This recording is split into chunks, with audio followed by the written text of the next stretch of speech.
Mathieu Bock-Côté. Il représente un segment très important de l'opinion publique. Richard Martineau. Tu vis sur quelle planète? La rencontre. Je regarde ça et là, je me dis, mais c'est de la comédie. C'est hallucinant. La rencontre. Bock-Côté. Martineau. Mathieu, décidément, la chronique de Emmanuel Latraverse fait beaucoup jaser. J'en ai parlé en début d'émission. Joseph Facal l'a tantôt aussi évoqué.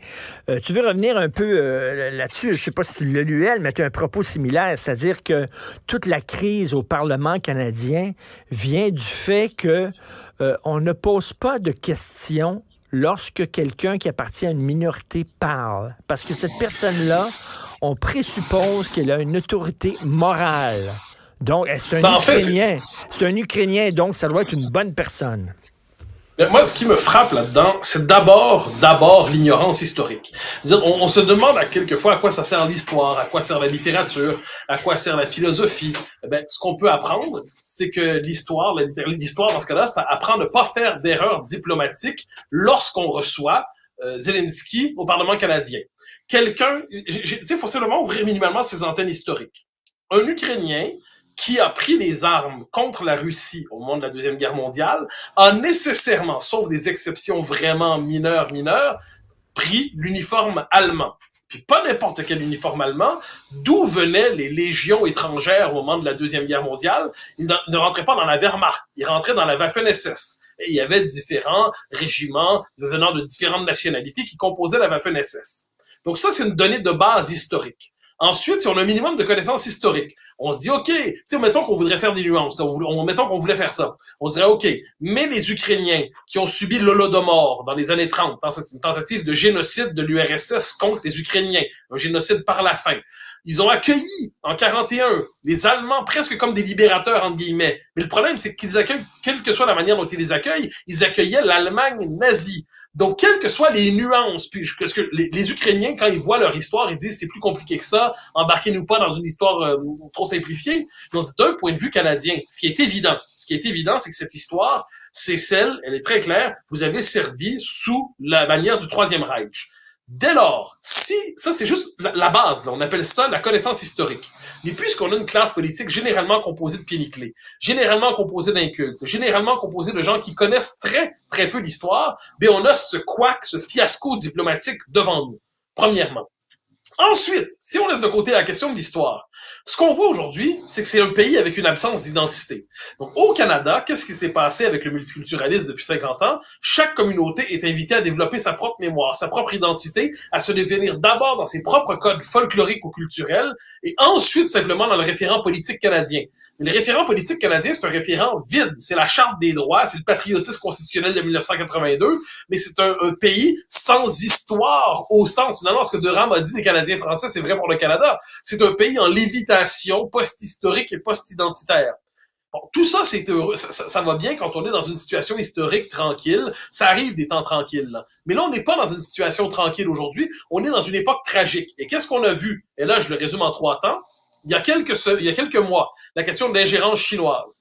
Quand on a vu que la Chine considère que les Canadiens qui sont citoyens canadiens, mais d'origine chinoise, pour eux, c'est d'abord des Chinois qui ont une loyauté, qui devraient avoir une loyauté d'abord pour la Chine et ensuite pour le Canada. Et la Chine se permet de manipuler la diaspora chinoise au Canada.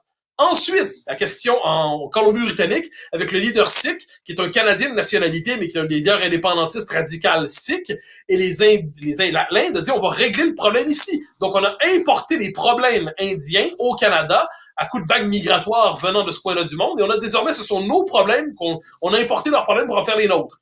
Et là, sur ce coup-là, on découvre que la mémoire spécifique des Ukrainiens du Canada ne cadre pas exactement avec les valeurs occidentales contemporaines. Et je serais heureux d'entendre Mme Freeland, la vice-première ministre, qui est très engagée dans la mémoire et le combat ukrainien, savoir ce qu'elle pense de cette séquence politique dans le détail, savoir ce qu'elle pense des 2 statues, des 2 monuments au Canada en l'honneur des soldats ukrainiens au moment de la Deuxième Guerre mondiale. Donc, on voit ce que c'est un pays multiculturel, sans identité, disparate.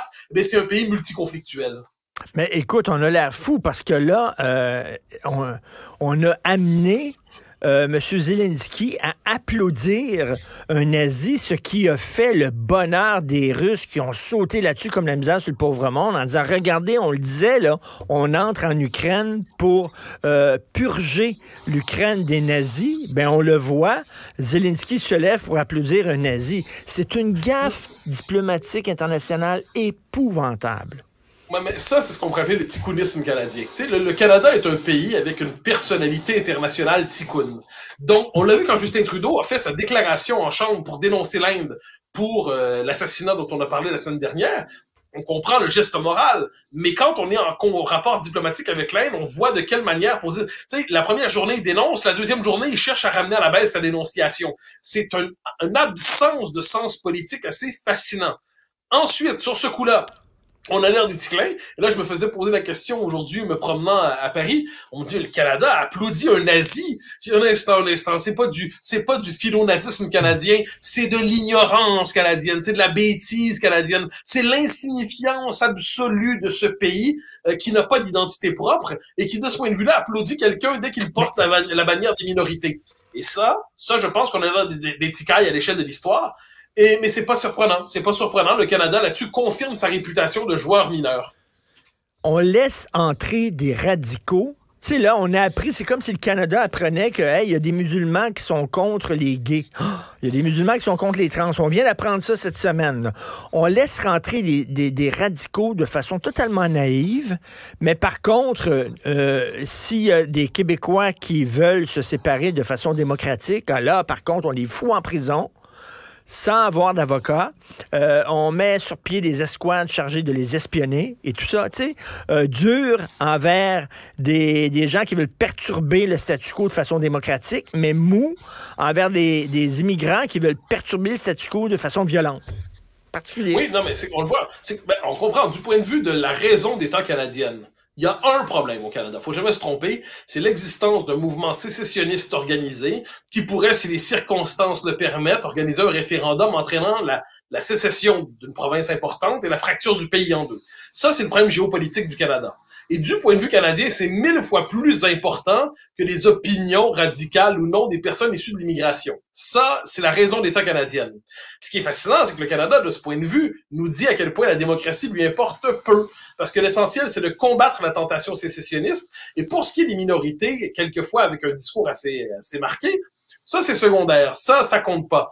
Mais on a dit depuis longtemps que la coalition progressiste allait éclater. Tu sais, la grande coalition anti-loi 21, d'un côté la gauche woke, puis de l'autre côté, appelons ça la gauche, appelons ça la diversité voilée. Eh bien, qu'est-ce qu'on voit aujourd'hui? Mais ces gens-là ne s'entendent pas sur tout et se crient dans la rue ensemble. Et c'est à ce moment-là qu'on se rappelle une chose, c'est qu'un pays a tout avantage, plutôt que de se définir justement dans l'espèce de l'idolâtrie de la diversité, un pays a tout avantage à avoir une identité culturelle forte, une identité nationale forte. Puis à cette identité, des gens d'autres origines peuvent se greffer, mais à condition que la greffe réussisse, fonctionne, et que ceux qui arrivent ici ne se contentent pas d'un patriotisme constitutionnel, genre on est heureux d'avoir le passeport, mais deviennent pleinement, culturellement, des Québécois, des Canadiens anglais, des Danois, des Suédois, fait la liste des pays. Mais c'est ce qu'on n'a pas fait depuis longtemps en Occident, et là, ça nous saute au visage aujourd'hui. Écoute, Mathieu, quand tu parles de politique, c'est politique avec un grand P. Je t'amène sur la politique avec un petit P. Mélanie Joly a demandé la démission de M. Rota, le président de la Chambre des communes. Elle a demandé sa démission alors que Justin Trudeau le défend encore. Donc, on voit qu'il y a une scission au sein du Parti libéral du Canada. On dirait qu'il y a des gens au sein du Parti libéral du Canada qui veulent prendre leur distance avec leur chef. Non, mais surtout, moi, ce qui me fascine là-dedans, c'est l'idée que Justin Trudeau serait pas responsable de ce qui s'est passé. Là, ça, c'est l'espèce d'argument technique de tous ceux qui nous disent « Ouais, mais vous savez, le président de la Chambre des communes a son autonomie, puis c'est lui qui formellement invitait. » Un instant! Justin Trudeau est le premier ministre du Canada. Il y a une visite internationale du président ukrainien, OK? Donc, je ne peux pas croire qu'il n'a pas vu devant lui la liste des invités. S'il n'a pas vu la liste des invités, Justin Trudeau est le plus grand incompétent de l'histoire de l'incompétence, comme j'aime dire. S'il n'a pas vu la liste, ça serait des oui, c'est des moustiques, comme on disait dans l'école des ligues de hockey pour enfants. S'il a vu la liste, puis ils n'ont pas pris la peine de vérifier, ils sont ticounes. S'ils ont vu la liste, ils ont vérifié, puis ils sont tombés sur ardent combattant en 1943 sur le front russe. Bon. Alors là, il y a un petit problème, c'est les incultes. Mais ce qui est certain, c'est que le coupable là-dedans, là, Justin Trudeau vous était cherché en disant c'est le méchant président de la Chambre des communes. Non. Il est responsable de ce qui s'est passé intégralement. Et s'il prétend ne pas l'être, mais qu'il démissionne dès maintenant, ça facilitera la vie de tout le monde. Donc, en terminant, on t'en parle à Paris de ça. Oui. Non, je me promenais aujourd'hui, c'était, parce que bon, les gens savent à peu près d'où je viens, là, l'accent ne ment pas. Et là, chaque fois, je devais répondre, je viens de parler à 4-5 reprises aujourd'hui, chaque fois, je devais répondre, mais là, j'insistais, je dis non, c'est pas que Trudeau est un nazi caché. Je vous le jure, c'est pas un nazi caché, mais c'est un authentique inculte. Ça, y a pas de doute. Merci, bonne journée, Mathieu, à demain. Bye. Salut. Pour une écoute en tout temps, ce commentaire de Mathieu Bock-Côté est maintenant disponible sur l'application Cube ou en ligne au cube.ca. Tout comme sa série Les idées mènent le monde, un balado qui met en lumière, à travers le travail des intellectuels, les grands enjeux de notre société. Cube Radio. Vous venez de vous connecter en direct sur Cube Radio? Pas de stress. Tout est disponible en balado sur l'application Cube ou sur le site cube.ca.